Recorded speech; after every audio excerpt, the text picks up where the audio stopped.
Hey everyone, we got today Pedro Oliveira from Talent Protocol. If you don't know or you're not aware, Talent Protocol is a professional reputation ecosystem that aggregates verifiable user data and their single on-chain identity. Pedro, great to have you. Let's start with a brief intro of yourself and how did you get into Talent Protocol? How did this idea came across? Yeah, thanks for inviting me over, guys. It's a pleasure. And I think I can resonate a lot with you on this. At some point in my life, I was on that side. All right. So I'll try to speak as if I was speaking to my younger self. Why talent protocol? It's just the way my career was built, but I can trace it back for some years. So my previous startup was a tech recruitment marketplace. We placed dozens of thousands of people from all over the world in Western Europe or working remotely in tech jobs.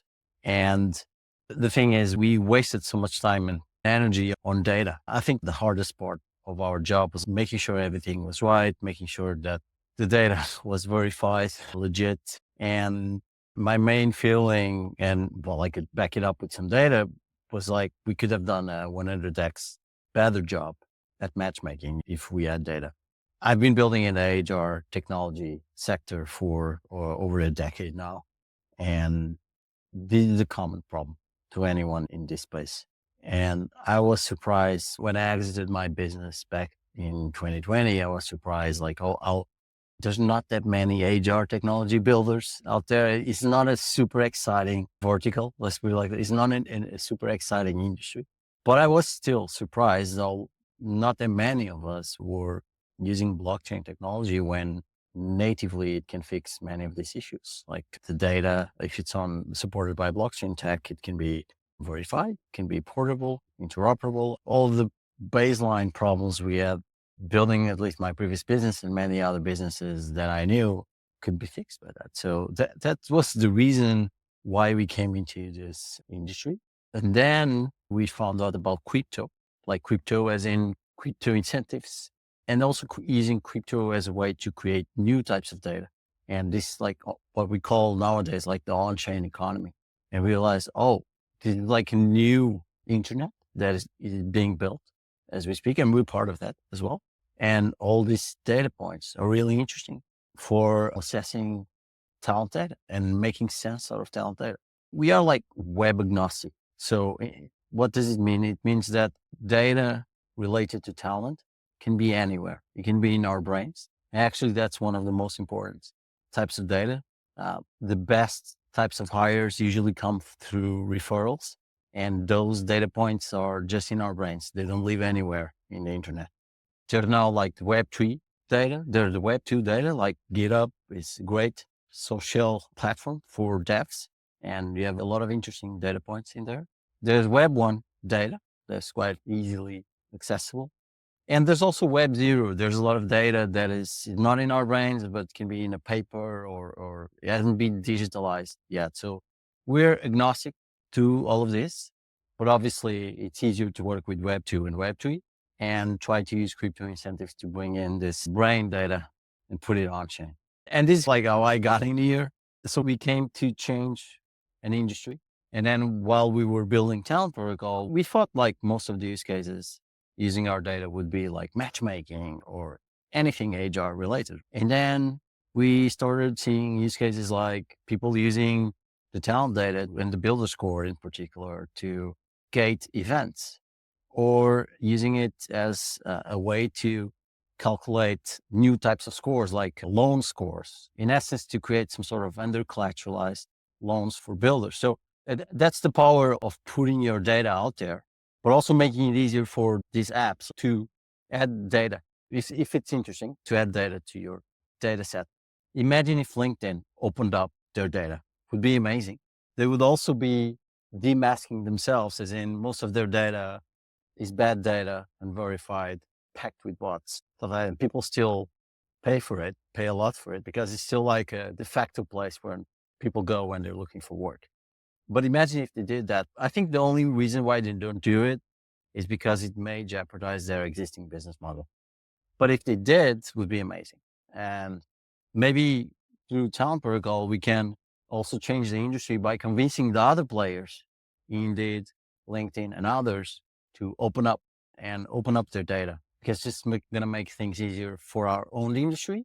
But we learned any industry that services talent or needs talent to operate it, any sector really can be upgraded by having better talent related data. Sorry, it was a super long answer, but just wanted to give you that bulk context. I think it was a great overview of what you're doing and your vision and mission. And the question I wanted to ask you is how does talent protocol collaborate with platforms like you mentioned, LinkedIn, let's say GitHub or Coinbase to verify these on-chain credentials? What measures are there in Yeah. place to maintain the integrity of data? There's different types of data. And by the way, we keep upgrading our protocol. So this will also get improved over time. But there's different types of data. I think we can put them into a few boxes. So identity type of data, and to go straight right into it, like Coinbase, they have this KYC, so verified ID, which tells you if someone has verified with Coinbase and their geography as well. Binance also has one, and a bunch of other centralized exchanges also have one. It can also be World ID from WorldCoin, and that's like the identity data point. And then we have more data points around activity, and for me, the most important ones around skills. And when it comes to GitHub, there's a bunch of data points, like how many stars you have collectively in all your projects, how many forks you've done, PRs, like all these data points are relevant to try to assess someone's skills. Basically, we aggregate all this data together and we try to make it verified. So we verify every data point to make sure it's legit so that others can then use the data that we have collected. And this is how we aggregate. Like with LinkedIn, obviously someone needs to connect their login account, or with the GitHub, the same, or Twitter, the same. And that will contribute for us to learn more about this individual on these different vectors.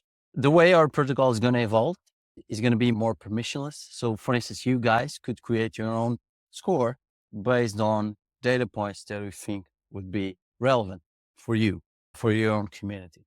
Right now, we only have one score, like one score to rule them all, but we're still in a highly experimental phase. And this score is called the builder score. And the formula for the builder score is owned, managed by the talent protocol core team. We are the ones defining which data points contribute to the score, which ones are relevant or not. But our main point is, okay, this score should immediately tell you someone's builder capacity. If someone has a higher score, let's say 90 above, probably you're dealing with a First proper. score that you just mentioned, is that central to the ecosystem? Can you elaborate on how It, important? it still is very central to the ecosystem, and it's one of the most requested data points. I think because like people want to know who's building what. I think it's a relevant query to do. And we aggregated that into a builder score. So we aggregated a bunch of data points. We put a formula, and it's quite credible, and it does a good job at assessing who's what, if you're a good enough builder or not. I can just give you an example on the other end. Like we did a campaign early this year with CoinList, and most of their community members, they had a lower builder score. So we could know, okay, these are not exactly builders. All right. So again, this can have impact in many different industries, one of them being distribution and marketing. It's highly experimental, and we know where we want to go, what we want to build, but the how we're going to build it, it's highly iterative. So we're not like white paper people, or we're not making super complex plans. So we just try to go as we go and learn, because as you go, you create more data that you can analyze and understand if you're going in the right direction. But we try to keep it smooth sailing in a way. Maybe smooth sail is not the right approach, because there's some rough patches along the way. But we try to not make it super heavy on us in terms of our plan for 2025. We can plan like a few months ahead. That's it. And that's good enough for us. What is that you've seen that talent protocol can solve really well? Is it hiring developers that I know if they're junior or entry ones, or is there a specific use case? I think it's too soon to say. I hope it's going to be on the sourcing front, and that our talent agent or AI agent will do a great job at that. But I think it's too soon to tell. Right now, what it does really well is just understanding who's a proper builder, who's not. That's it. It's just a score, but that's the one thing it does super well right now. What does the AI agent do in the ecosystem? So we started an experiment a month and a half ago. I'm not sure when this is coming out, but some time ago on Farcaster. And we wanted to understand if this agent, by being out there in an open environment like Farcaster is, could help us fix problems in the talent space. So we're going in the direction of sourcing and talent sourcing and talent acquisition, right? But it started by actually getting really good at roasting people. So basically, people will tag themselves to get roasted by the mate. It's called Talent Mate, by the way, on Farcaster. Recently, it jumped on Twitter as well and is roasting people on Twitter. So at least roasting is a thing that the agent has mastered the skill. Then, sorry about swearing, but we use this word a lot, which is FAFO, like fuck around and find out.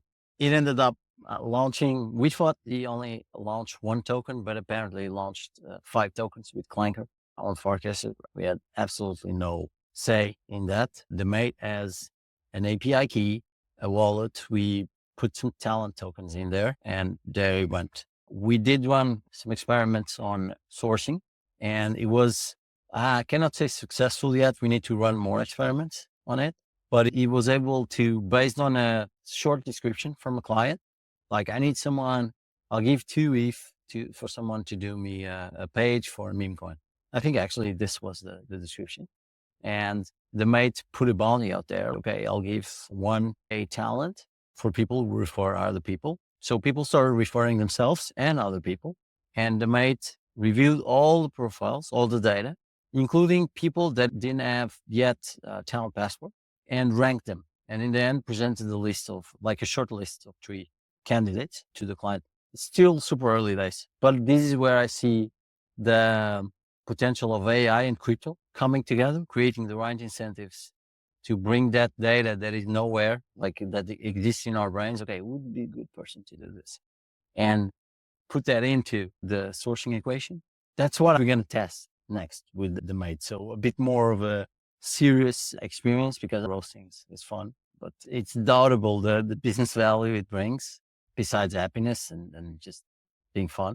But now it's time to get real and do some proper experiments around it. Let's see how it goes, but we'll learn, we'll build and repeat the process. Yeah, that makes sense. If a recruiter goes on LinkedIn or if somebody posts a bounty on Fiverr, they still have to find the right person for it, or Yeah. hope that the algorithm will put it in front of the right person or through the search. If you have a bot, the bot can search through millions of people and find like the best person for the job. So I think that's an interesting application of it. What is the role of the talent token in the talent protocol? Just to complement what you said, if you ask any recruiter what's the part of their job that they hate the most, is the sourcing part. It's really crappy. And when you join the recruitment space, like an agency or something, and you want to start in this career, you usually start as a talent source, and it's a shit job.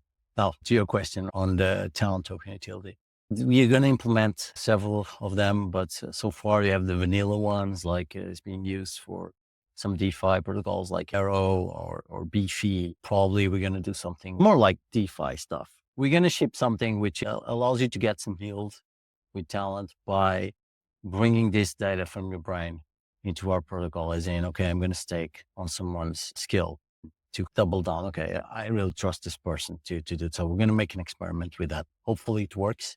It's going to be around staking for reputation, get new data points, new interesting data points. And then another one that I'm quite bullish on is, so one of our biggest KPIs is our API usage, but that's mostly off-chain data. We want to put it on-chain, on Dune, so everyone can see the type of growth we're having. And we're going to use the token for that. So almost like a wrapper, but it's more than that. It's transparency to the community so they can see how much we're growing. And I think that's going to be cool. So they can, like any trader, investor can make a mental connection between the token and growth. I think that's relevant. Is it like a proper utility for reputation? Not so much, but I still consider it protocol utility. The main point is we have shitloads of ideas for the token, and we're going to test it out, see how it works. If for some reason we are unable to find an utility for the token, at least it will be a price swapper. At least that can be done. And since we are an organization that is like token first, and we don't have shares or shareholders, our token holders really matter. So it can be a proxy to our shares and a proxy to governance as well. But that's like the minimum, and that's the bottom line, and we're building on top of that. Yeah, sounds fascinating what you're building, and it feels like Talent Protocol is on the forefront of revolutionizing the way we source talents and interact with it. What made you decide to go the Web3 route? Was the ability to have a token and be able to have access to that market liquidity versus Web2? Was it easier or harder to fundraise? What were some of these stories that you had and struggles throughout the process? We were noobs back in early 2021, and we came for blockchain, not really for the token. Token came after when we realized, oh, we can actually do a bunch of things with this. And so it came as a second act to how we developed. But it was quite quickly in that sense. We came for a reason. We want that. That's a product that we want to integrate with our protocol because we believe that it can bring new, better data into it. And so when it comes to the fundraising, because we also understood, okay, we can also use this as a way to raise and bring people that believe in our mission. I have raised before in the Web2 space, and I've raised now in the Web3 space. And it's very different, starting with the most boring ones, but the framework that I use to raise in the Web2 setting, it uses infrastructure that has been around for many decades, like shares. Shares exist for centuries now. The concept of shares, the concept of an LLC is also decades old. So you're using concepts that are quite well established. Some more recent, like a SAFE, simple agreement for future equity, coined by Y Combinator. Is it a decade ago? I'm not sure, but many years ago, which is already very used by the whole ecosystem for early stage raises. When it comes to crypto, everything is new. And that's on itself a challenge because the old players, and I've had situations where people knew me because of my previous businesses and they wanted to invest, but they couldn't because their legal framework wouldn't allow them to.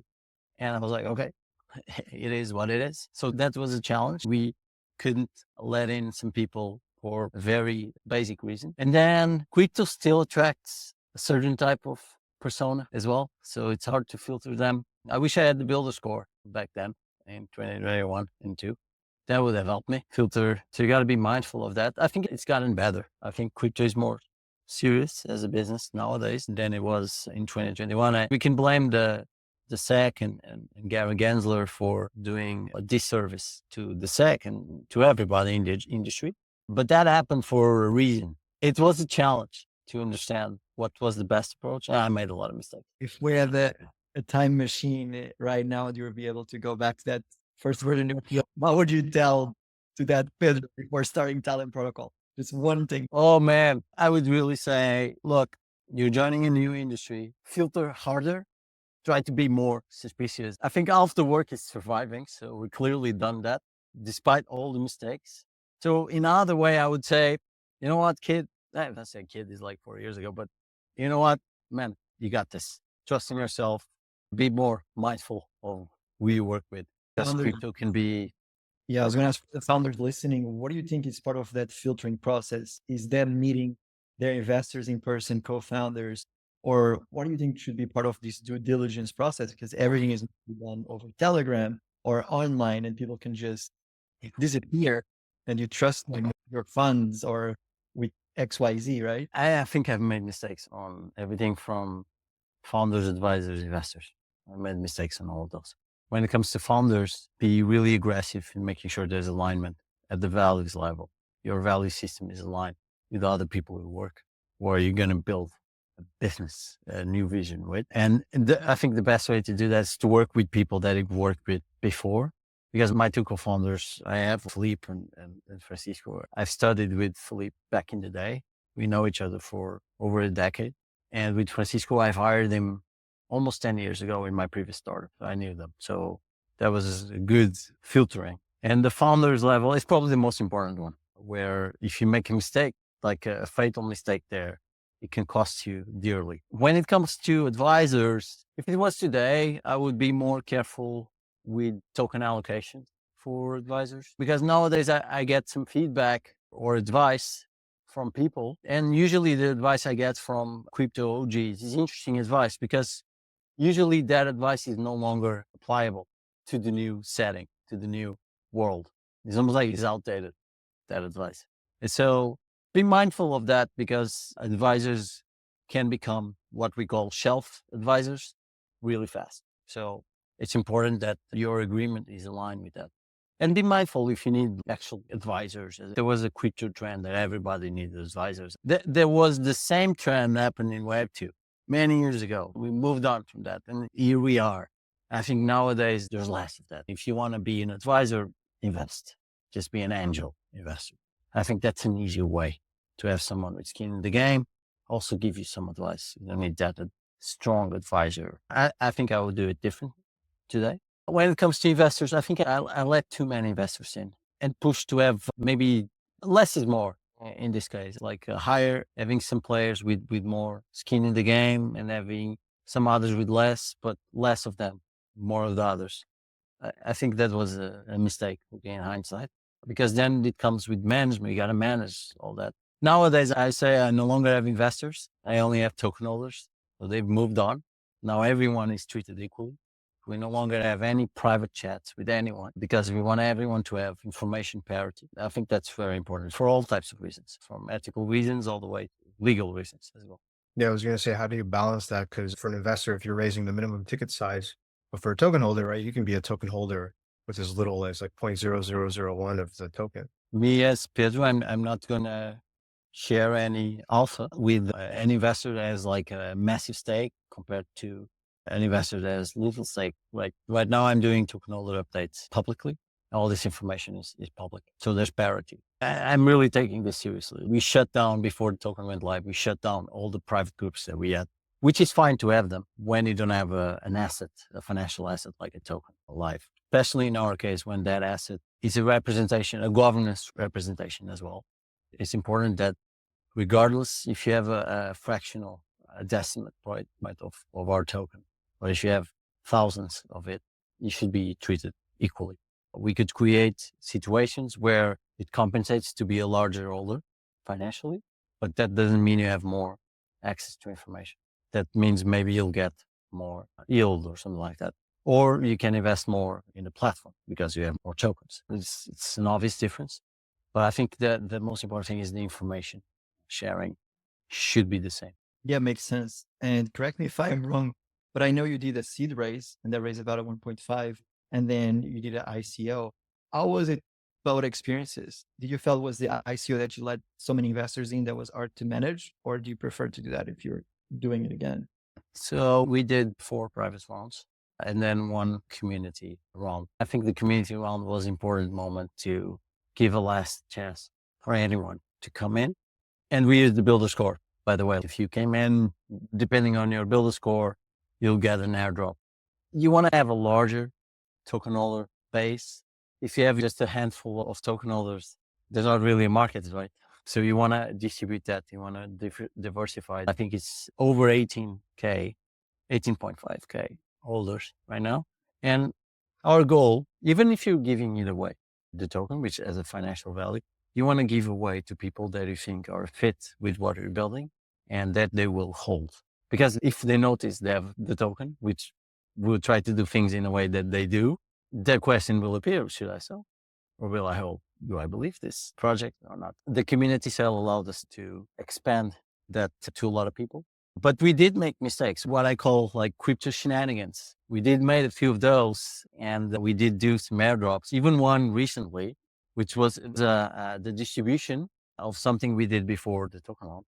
And we did a campaign with a partner. The partner used one of those distribution tools. I think it was Galaxy. And they weren't really heavy on the Sybil resistance, let's put it like that. So we started the distribution. Immediately, our community was like, Sybil factory right here. And we paused it because we want to distribute to the right people. We paused it. Immediately, the farmer Sybil abuse started. So we said, right decision, pretty much, because when you have abuse, it means that there was a problem. And now we're going to continue the distribution based on the builder score. So what I call crypto shenanigans here was like we did some campaigns in the past where this distribution was done, but not to the right people. And I think it's important for any project that is launching to do as fair as possible distribution to the people that you think believe in you, that you think are your target. There needs to be a purpose for this distribution. Sometimes we, into crypto projects, we tend to follow the latest narrative. Like for instance, our talent mate launched 5 tokens, but none of those are official ones. Whatever. AI doing AI stuff. We've been pushed heavily to launch a token for the mate. And I'm like, but why? The only thing he's good at is roasting people. Is it the token going to be called roast? Is that the point? What is the point? How does it fit into our long play? So we're done with crypto shenanigans. We're doing it our way, which is a long way. Even though we keep learning and improving, we're done with that. We're just a lot more mindful of our products, and we look at the token as a product. And you need to be mindful as how do you market that product? How do you take care of that product? Anyway, ask me again in 1 year. Interesting. You mentioned something that was quite interesting, and I think is a problem that plagues the industry is doing an airdrop, and is this going to the right people? To the point that now we have airdrop hunters group chat and people just join. You have all this massive influx of people on your Twitter, Discord, and then everything becomes stagnant. You think the builder score could be integrated into a Galaxy campaign or some of these airdrop campaigns and completely help revolutionize this, or there's the potential there? Man, the answer is hell yeah, for sure. It could and it should. We've had other projects that reach out to us after they did the airdrop, and we're like, well, you should have used the builder score. And we ran the data, and it actually made sense for them to have used it. So the answer is hell yeah. The question is, why it happened? The incentives for this farm factories or Siebel factories. There was a moment in crypto where you would pump the socials, and we've played partially that game, but then you're going to have huge sell pressure at the start of the token launch. And if you look at our token launch, which was roughly a month ago, you can see that in the first 2-3 days, it was a slaughter. Like it was a Mike Tyson punch in the face. Actually, many of Mike Tyson's punches in the face, because we are a bear market survivors team, and launching the token is tough, but surviving a bear market is tougher. So it was, still Mike Tyson punch in the face, but you get up, you keep building. Then the community rallied behind our price because it was so devalued. Like after 3 days, like, this is a bargain. So it rallied and went all the way up to like 15x. And then the price established in a fairly reasonable price, which actually I agree with the price right now. I have to disagree with the price 1 year from now. Otherwise, we've done a lousy job. And so I lost myself a bit in the rationale, but I just wanted to transmit this. I was looking at the charts, and it was quite of a roller coaster going from launching and the token goes to 1 cent, then all the way up to 13, 14 cents. How did you feel you felt going through this moment? Was this one of the most stressful moments of the entire process of launching talents? Now it's easier to talk, but back then I don't think we had time to think. There were so many things to do and decisions to make. In the end, it was the result of this sell pressure. It took us a long time to get here. Just a bit of background to Talent Protocol. The first version, the V1 of Talent Protocol, was social tokens. And we felt that, okay, you can use social tokens to invest in talent, and this will create the best reputation points ever. Like those brain points, putting that in the form of investing in someone. It seemed like it was going great. We had a moon graph at some point, but then the bear market kicked in, and that was a proper Mike Tyson punch in the face, where you're like, you know what, guys, everything that you built is false positive. It's not working.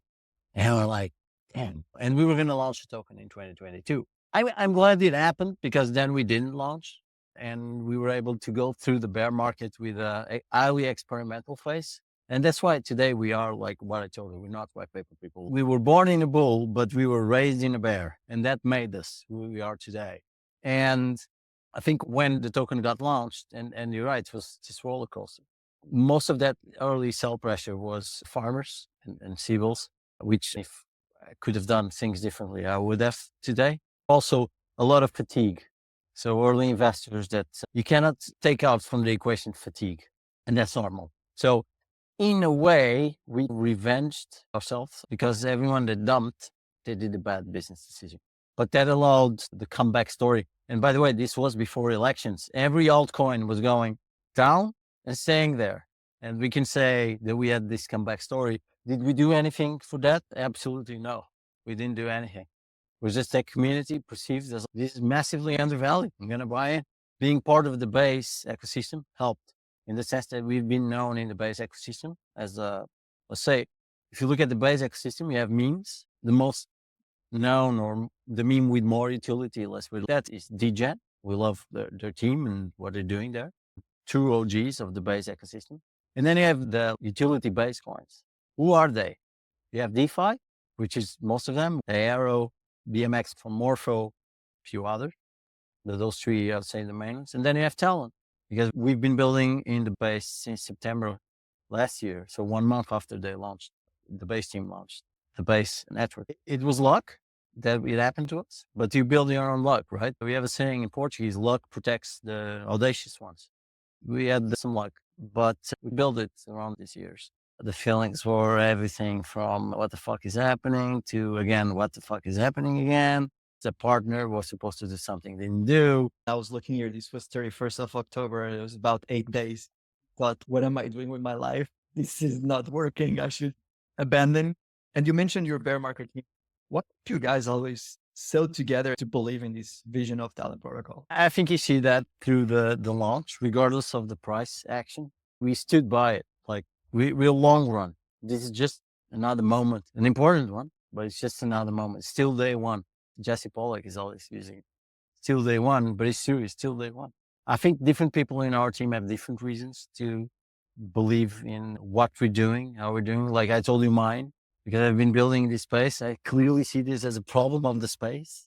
And I hope it changes this whole industry. But I know that if we do that, then this is a multi-billion-dollar industry that is growing 10% year on year. If we do that right, it's going to affect many other sectors. So the value potential is enormous. So I came from a problem perspective. And I think different people on the team joined from different perspectives. Just to give an example, my co-founder, Philippe, when I talked to him, I was ending my sabbatical. So I quit my business. I started a sabbatical.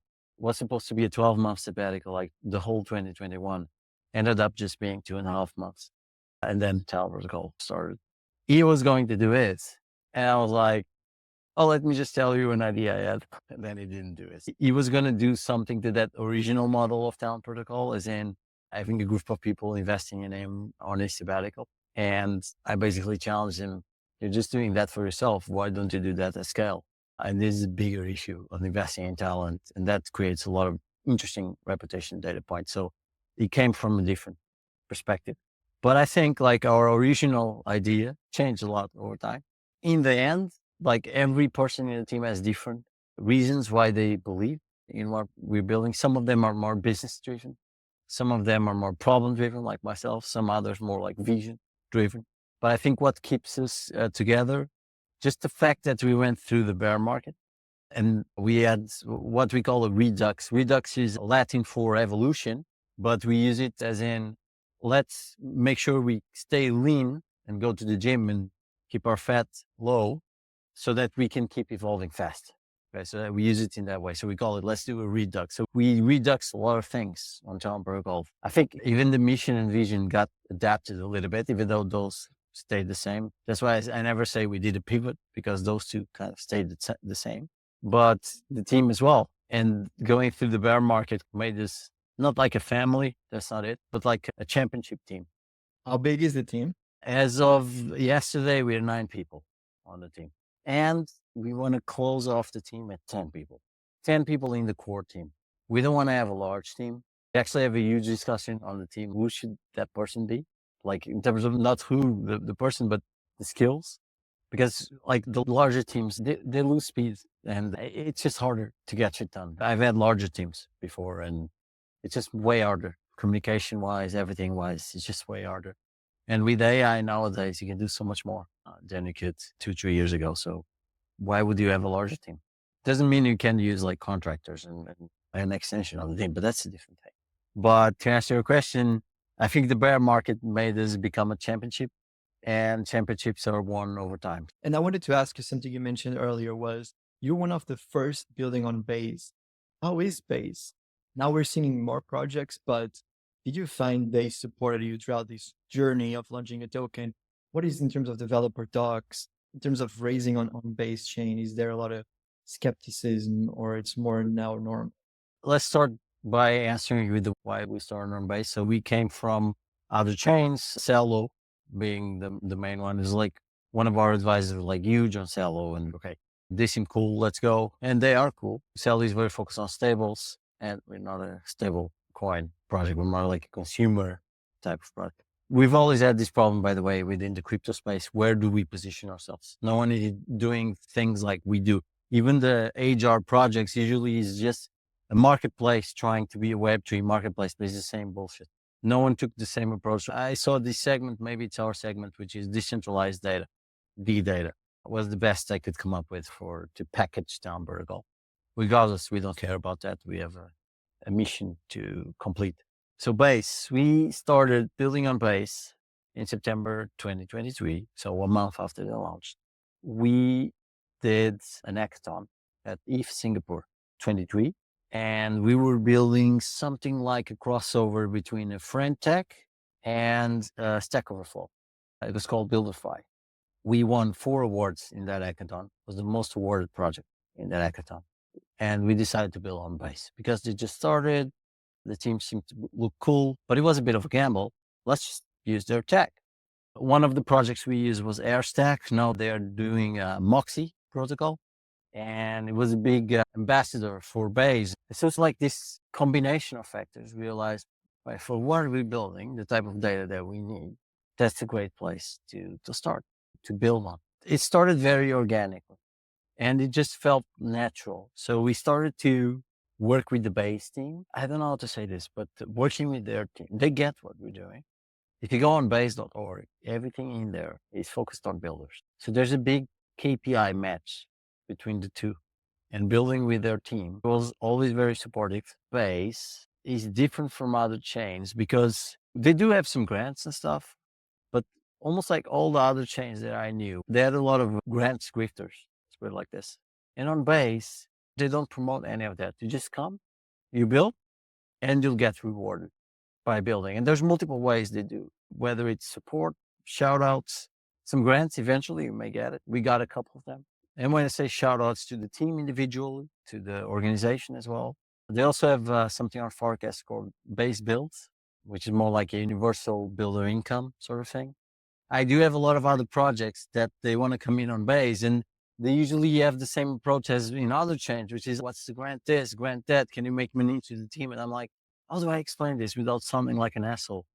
Just come on Base, start building, it's going to happen. Don't worry too much about it. So that was the biggest difference. It just happened naturally. And then we got invested by the Base Ecosystem Fund the day before the token launch.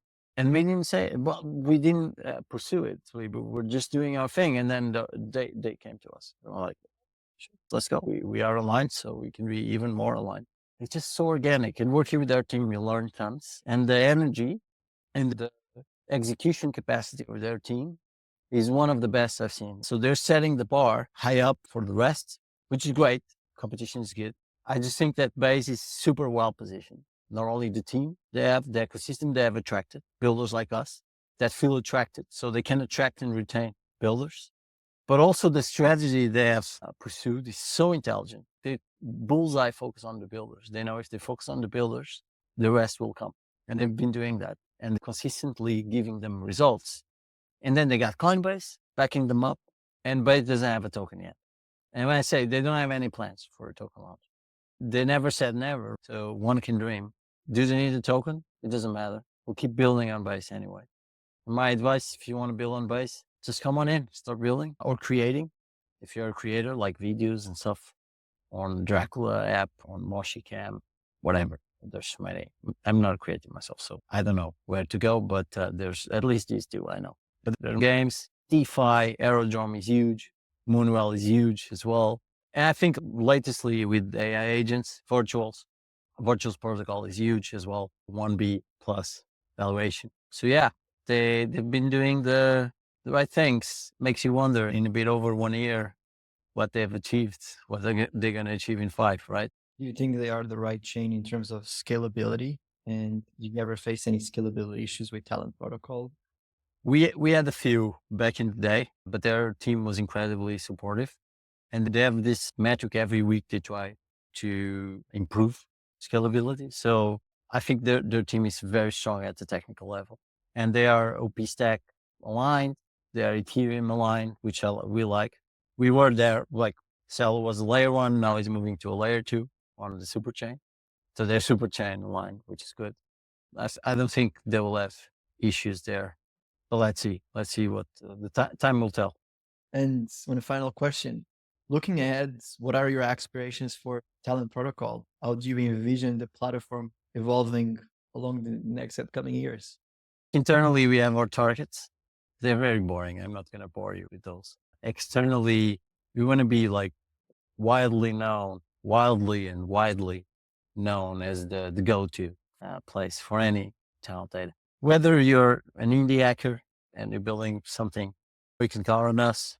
Whether you're a recruiter, an app, doesn't matter really. I would say an easier way to put this, envision this, because the way we building it open, transparently, we're totally open to integrate with platforms like LinkedIn or Indeed. Just say the word. Let's go. We're not competitors. We are and we aren't. We are in the sense that our tech is better, but we aren't in the sense that we should use our data and our tech.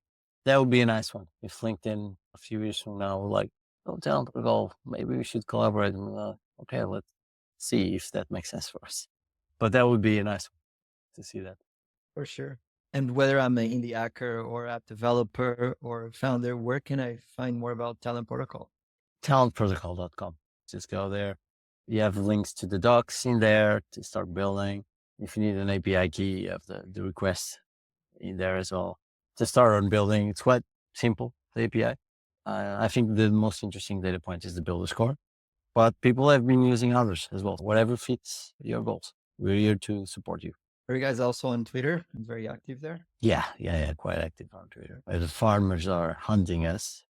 They don't get it, man. It's this latest episode we had with Sibyl situation. Immediately we started getting Sibyl farmer reviews. But they don't get it, man. They're dealing with a bear market surviving team. This is a joke. This is actually good because we use that in our favor. We say, oh, we're getting attacked by these guys. Seems like we did the right choice. We called the right shot. So it's like, thanks for signaling that as well. So doesn't get it. But it's a business. I just think that these people would be more happy and valued by society if they, instead of doing that, they would be working on increasing their builder score prices. I think they will be more valued by society. For sure. And the Twitter handle is @Talent Protocol, correct? That's it. Yeah. For those listening. All right. Awesome. Pedro, that's a wrap. It was amazing to dive deep into. Thank you, Pedro. All right. Thanks, guys.